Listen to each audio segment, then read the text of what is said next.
Materi jenis layanan, bimbingan dan konseling di sekolah dasar bagian 2.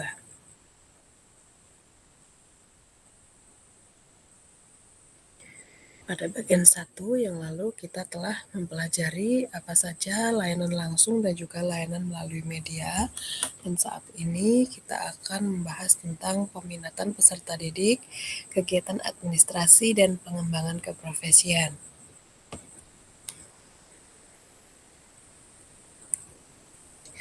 Peminatan peserta didik ini merupakan bantuan bagi peserta didik atau siswa supaya memiliki pemahaman diri, memahami lingkungan, dan membuat keputusan perencanaan masa depan.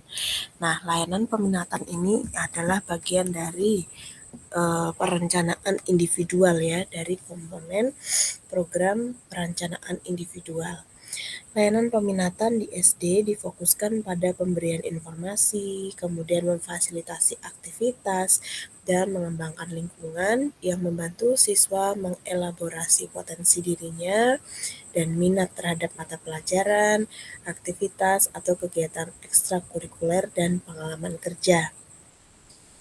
Tujuan layanan peminatan di level sekolah dasar adalah untuk membantu siswa menggali potensinya, mengenali potensinya dan peluang pendidikan serta karir masa depan, kemudian untuk mengarahkan atau membentuk keterampilan agar siswa dapat membuat keputusan, kemudian menentukan tujuan, mengembangkan tujuan, dan menyelesaikan berbagai persoalan secara bijak. Itu untuk peminatan peserta didik. Bagaimana kita melakukan peminatan peserta didik? Di sini ada langkah-langkahnya. Yang pertama, pengumpulan data berupa prestasi belajar, apa saja prestasi non-akademik, nilai ujian nasional, pernyataan minat peserta didik, informasi tentang cita-cita, perhatian orang tua, dan deteksi potensi peserta didik. Semakin banyak data yang bisa dikumpulkan dan dapat dianalisis secara benar, maka ketepatan penetapan peminatan peserta didik akan semakin tinggi. Setelah pengumpulan data, dilanjutkan dengan pemilihan dan penetapan peminatan. Di sekolah dasar tidak ada pilihan peminatan mata pelajaran. Pelayanan BK di SD dilakukan oleh guru kelas untuk membantu siswa menanamkan minat belajar, mengatasi masalah minat belajar dan mengalami kesulitan belajar secara antisipasif. Jadi di level sekolah dasar ini peminatan peserta didik ini lebih pada mendorong siswa supaya siswa itu punya kebiasaan belajar yang baik, dia bisa termotivasi untuk terus belajar dan bisa mengatasi masalah-masalah belajar serta mengantisipasi adanya kesulitan belajar. Nah, seperti yang sudah saya jelaskan pada pertemuan sebelumnya, bahwa belajar ini nanti terkait dengan bagaimana kesiapan karir ya.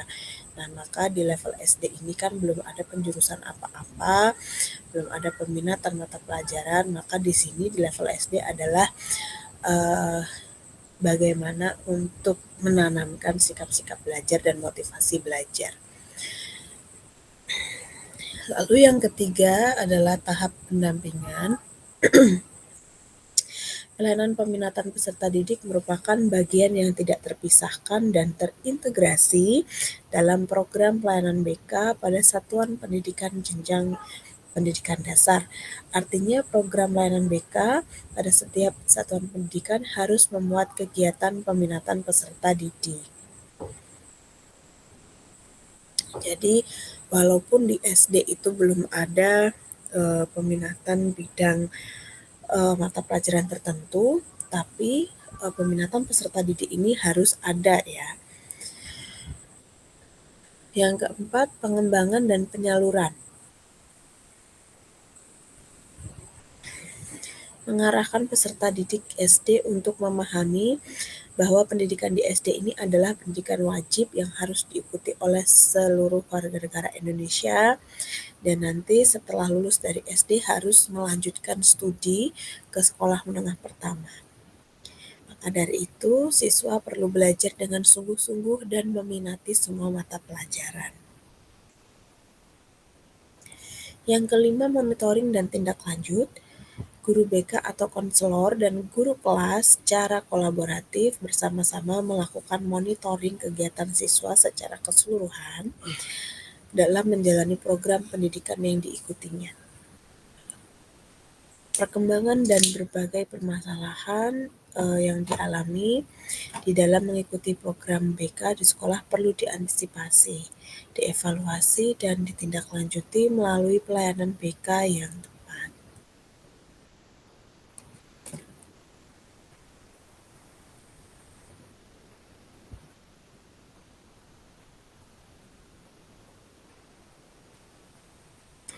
Selanjutnya, kegiatan administrasi.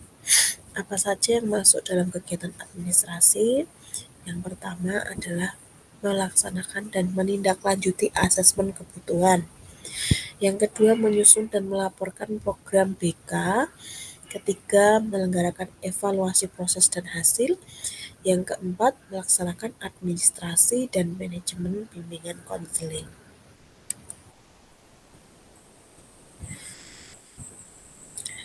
Pada kegiatan melaksanakan dan menindaklanjuti asesmen kebutuhan, di sini guru melakukan proses penyimpanan, pemberkasan ya. Kemudian berkas-berkas itu mungkin diklasifikasikan berdasarkan ketentuan pertimbangan tertentu gitu ya, melakukan kegiatan hasil mengenali kebutuhan siswa, guru, orang tua dengan instrumen tes atau non-tes, menganalisis data dan diinterpretasikan hasil datanya sesuai norma yang berlaku atau sesuai cara analisis data dari setiap instrumen ya. Dan berdasarkan data itu dibuatlah sintesis kebutuhan siswa dan sekolah akan layanan bimbingan konseling. Atas dasar sintesis data, disusunlah prioritas kebutuhan yang selanjutnya dinyatakan dalam rumusan tujuan BK. Yang kedua, menyusun dan melaporkan program BK. Kegiatan membuat program semesteran dan tahunan.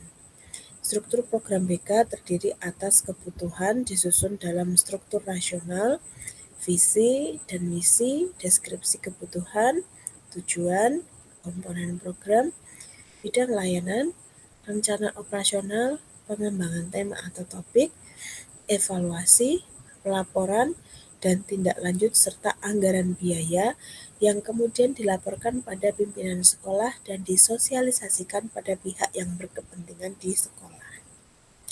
Nah, jadi program BK ini ada yang namanya program semester dan program tahunan. Nah, ini ada dokumennya ya untuk program BK. Struktur programnya itu ini tadi yang saya sebutkan. Nah, ini nanti ada dokumennya ya, seperti semacam kayak proposal gitu ya. Nah, ini ada struktur rasional, visi misi dan sebagainya. Nah, nanti di pertemuan insya Allah minggu ke 14 kita akan membahas ini, bagaimana menyusun program BK. Program semesteran dan tahunan bimbingan konseling dilaporkan secara tertulis maupun online untuk dijadikan standar pelaksanaan dan evaluasi proses dan hasil. Akuntabilitas kinerja BK diukur dari keterlaksanaan dan keberhasilan program semesteran dan tahunan tersebut ya. Nah, jadi pertama untuk kegiatan administrasi ini guru analisis kebutuhan dulu ya. Nah, nanti dari hasil analisis kebutuhan ini kan diketahui sebetulnya siswa di sekolah itu membutuhkan program apa saja. Baru disusunlah programnya. Nah, penyusunan program ini juga nanti harus diikuti dengan kegiatan evaluasi dan laporan. Oke, nomor 3. Setelah dari membuat program tadi evaluasi dan laporan ya. Nah, di sini kenapa evaluasi proses dan hasil dilakukan? Karena untuk mengetahui keterlaksanaan layanan BK. Yang dievaluasi apa? Yaitu proses, jadi proses pelaksanaan program-program itu dan juga hasilnya. Apakah program sudah efektif dan efisien? Apakah program ini menjawab kebutuhan? Nah, aktivitas evaluasi terdiri atas menentukan standar efisiensi dan keefektifan program BK, mengumpulkan data dan menganalisis data pelaksanaan dan hasil program, lalu menginterpretasi melalui membandingkan temuan dengan standar yang telah direncanakan, kemudian membuat kesimpulan dan rekomendasi. Nah, jadi saat evaluasi ini, guru pertama harus menentukan dulu standar efisiensi dan keefektifan programnya. Nah, di sini acuannya ini sudah dituliskan di sini sebetulnya di bagian program yang dibuat ya. Nah ini, program semesteran dan tahunan BK dilaporkan secara tertulis maupun online untuk dijadikan standar pelaksanaan dan evaluasi proses hasil. Jadi nanti untuk mengukur apakah program-program ini sudah mencapai target seperti itu. Nah dari pelaksanaan itu kan ada laporannya ya, setiap kegiatan bimbingan langsung ataupun melalui media itu semuanya ada laporannya. Nanti dari laporan-laporan itu kita pelajari hasilnya, kita sebut data itu ya, berbagai informasi yang kita dapat itu kita sebut sebagai data. Lalu kita amati apakah tercapai atau tidak, kendala-kendala seperti apa. Lalu ini, nah kita bandingkan data-data hasil implementasi program itu dengan standar yang sudah direncanakan di dalam langkah yang nomor 2. Nah, lalu kita simpulkan dan kita membuat rekomendasi. Jadi dalam kesimpulan ini ya, kita bisa menyebutkan tercapai atau tidak. Apakah outputnya yang diperoleh dari hasil implementasi program itu, kendala-kendalanya apa gitu ya. Lalu rekomendasinya nih buat tahun selanjutnya itu apa.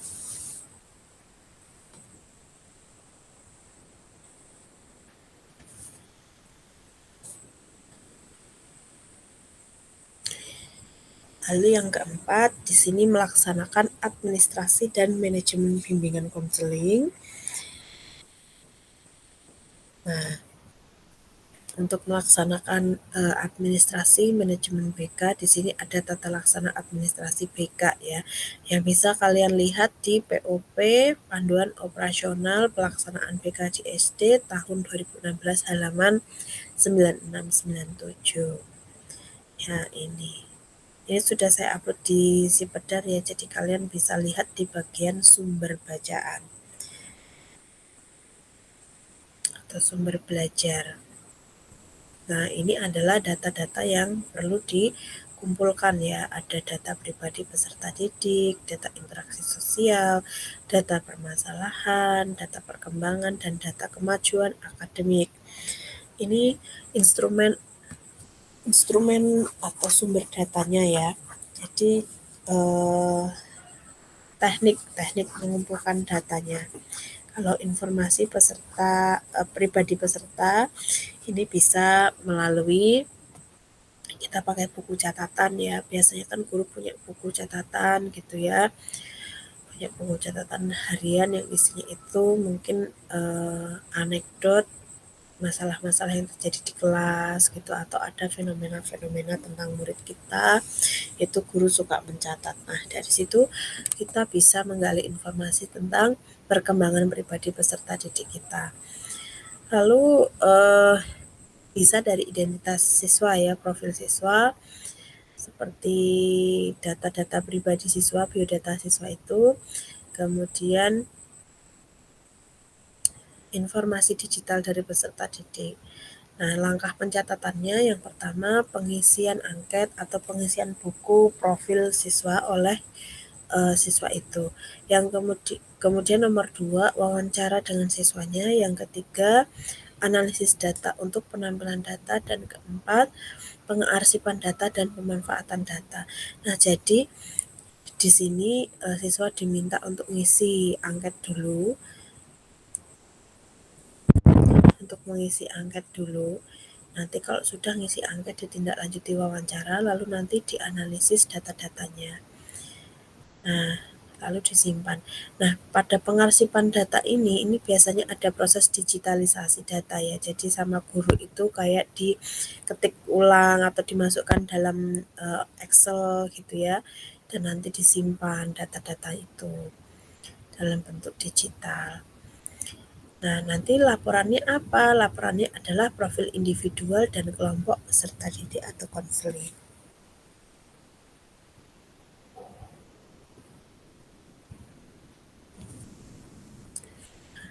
Lalu yang kedua di sini ada data interaksi sosial siswa. Nah, instrumennya pakai apa? Pakai sosiometri. Nah, dalam penggunaan sosiometri ini guru harus tahu dulu ya cara penggunaannya seperti apa. Lalu yang kedua, bagaimana langkah pencatatan untuk interaksi sosial. Yang pertama, pengisian angket sosiometri. Jadi siswanya disuruh isi dulu angket sosiometrinya. Yang kedua, pengolahan data dan analisis. Jadi hasil dari pengisian sosiometri ini sama guru itu diolah dulu datanya, dimaknai gitu ya, dianalisis, diambil kesimpulannya. Lalu yang ketiga itu adalah display data. Datanya itu seperti apa, hasil dari analisis ini, lalu pengarsipan data dan pemanfaatan data. Bentuk laporannya adalah sosiogram dan peta relasi sosial. Nah, karena sosiometri ini tuh memang instrumen khusus yang dia itu menguji bagaimana atau mengetahui peta relasi sosial di sebuah kelas ya. Lalu untuk mengetahui data permasalahan siswa, kita bisa menggunakan AUM atau DCM ya. AUM itu alat ungkap masalah, DCM itu daftar cek masalah. Nah, ini nanti kalian bisa cari AUM dan DCM itu sumber-sumbernya ada ya. Silakan googling untuk mencari tahu tentang AUM dan DCM. Bagaimana pencatatan permasalahan siswa ini? Yang pertama dilakukan dengan pengisian angket. Nah, angket apa? Angket AUM atau DCM ya. Lalu kita kelola datanya, kita analisis datanya, lalu penampilan data, pengarsipan, dan pemanfaatan data. Nanti laporannya apa? Laporannya adalah peta masalah dan peta kerawanan kelas. Lalu ada data perkembangan peserta didik pakai ITP, inventory tugas perkembangan. Nah, tahapnya sama. Pertama diisi dulu instrumen ITP-nya, kita kelola datanya, kemudian kita tampilkan hasil pengolahan datanya, kita arsipkan dan kita bisa manfaatkan datanya. Bentuk laporannya adalah profil perkembangan atau pencapaian kemandirian. Lalu pada data kemajuan akademik siswa, nah ini kita bisa pakai buku file nilai ya. Buku file nilai siswa itu kita bisa jadikan sebagai instrumen. Nah, di sini langkah pencatatannya, perolehan data dari wakil kepala sekolah bidang kurikulum atau dari TU. Jadi kita bisa minta informasi tentang nilai siswa dari wakil kepala sekolah bidang kurikulum atau dari bagian TU ya. Bagian TU kan biasanya juga mengarsipkan data-data nilai siswa. Nah, bentuk laporannya apa? Profil akademik, permasalahan akademik siswa. Jadi nanti akan terlihat ya di dalam laporan kemajuan siswa ini. Siswa-siswa manakah yang dia itu baik gitu ya, masuk siswa berprestasi, kemudian siswa yang bermasalah itu nanti ada di situ. Pokoknya nanti diminta dulu aja buku leger atau file nilai nilai-nilai ulangan gitu ya. Nanti laporannya adalah ini profil akademik sama permasalahan akademik. Untuk lebih lanjutnya kalian lihat di Panduan Operasional BK tahun 2016 halaman 96 sampai 97. Ini tuh file wajib baca. Jadi kalian harus baca panduan operasional ini karena memang BK di SD itu untuk buku-buku referensinya masih jarang ya. Dan di sini dari kementerian sudah disediakan panduan operasionalnya BK di SD. Jadi silakan kalian secara mandiri untuk sering membaca itu, diusahakan membaca dari awal sampai akhir. Kemudian kegiatan yang nomor 4, selain tadi kegiatan administrasi ya, ada pelaksanaan manajemen BK dan ada mekanisme layanan.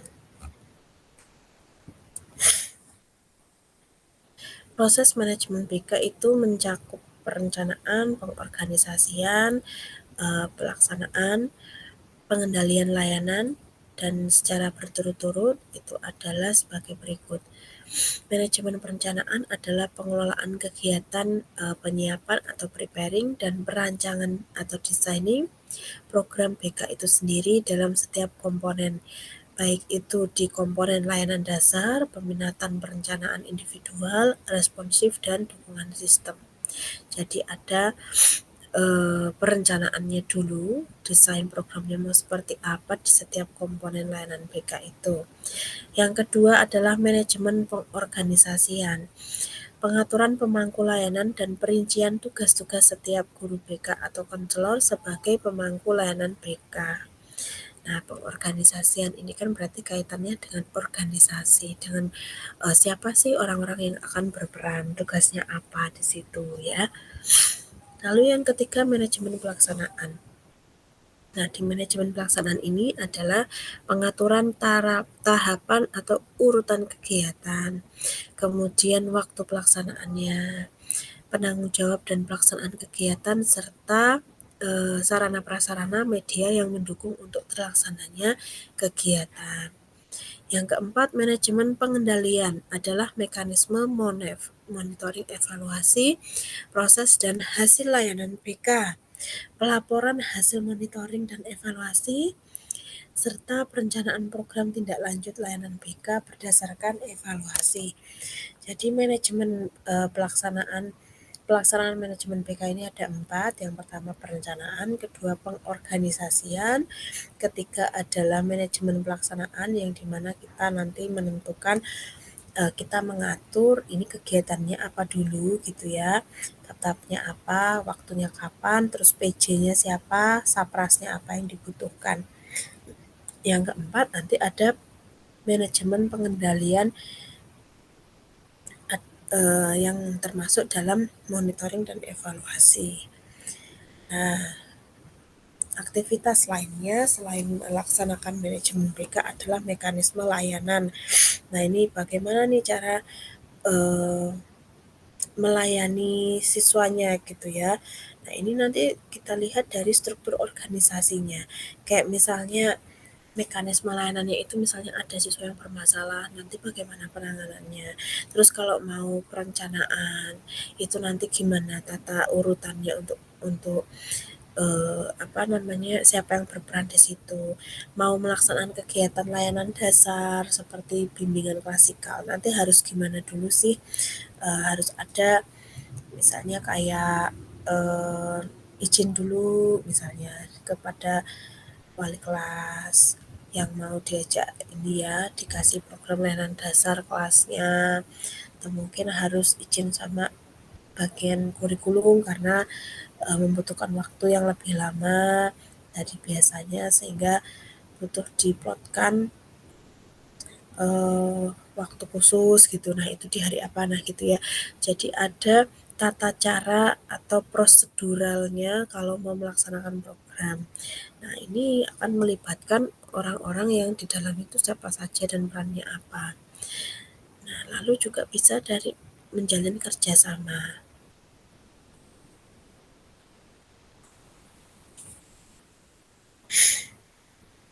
Kemudian tugas tambahan dan pengembangan keprofesian guru BK atau konselor.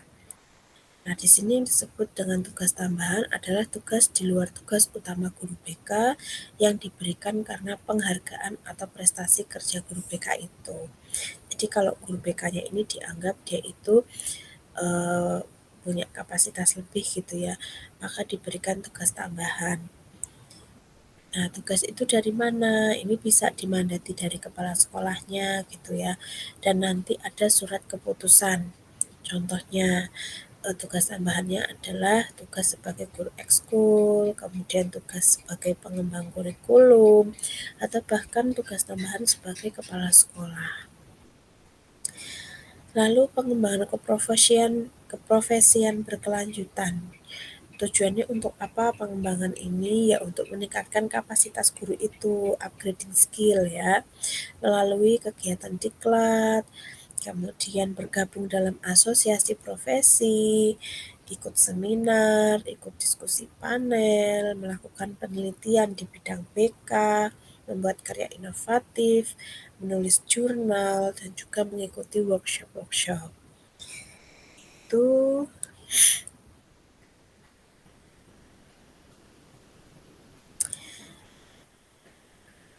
oke. Itu tadi adalah jenis layanan ya, jenis-jenis layanan pemberian konseling yang ada di sekolah. Nah, ini adalah tingkat kemampuan siswa di kelas rendah dan tinggi ya. Ini bisa menjadi acuan ketika kita akan membuat program dan memantau bagaimana perkembangan siswa. Nah, untuk siswa kelas rendah dan tinggi ini tuh ada karakteristik khas dari kemampuannya ya. Nah, kelas rendah itu kan kelas 1, 2, 3, sedangkan kelas tinggi itu kelas 4, 5, 6.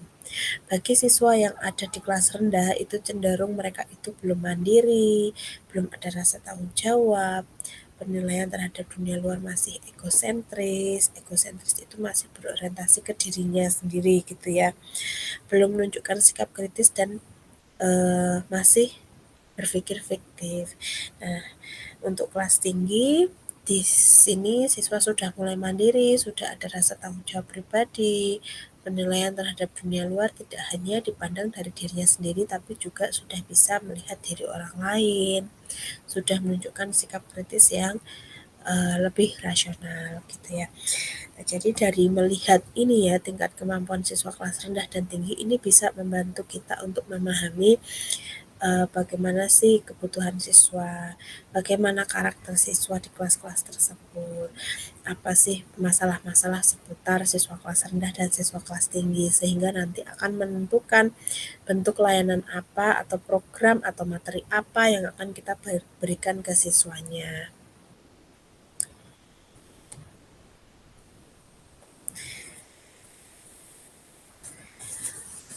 Berikut adalah pola layanan komprehensif bimbingan konseling di sekolah atau sering disebut dengan BK komprehensif gitu ya.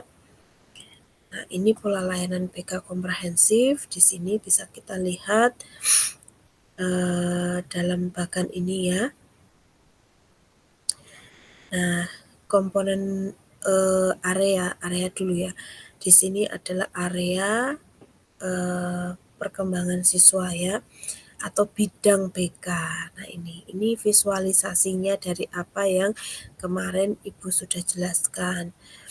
Nah, ini domain perkembangan akademik, domain perkembangan pribadi, perkembangan karir, dan perkembangan sosial.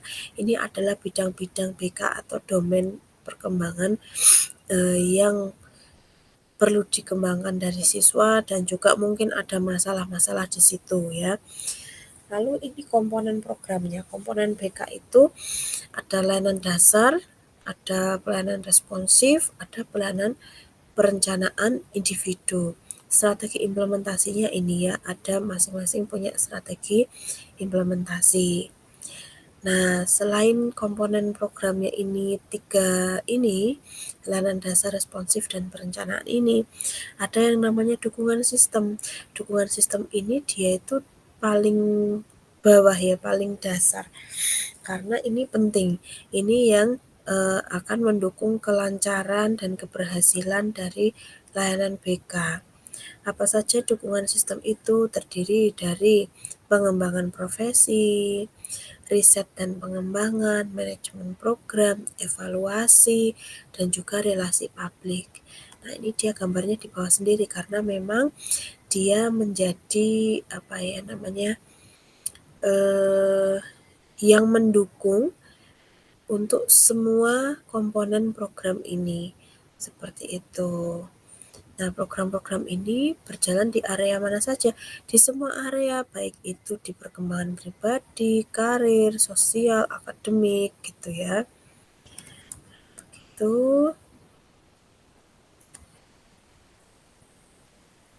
Nah, ini sama ya komponen dan jenis layanan.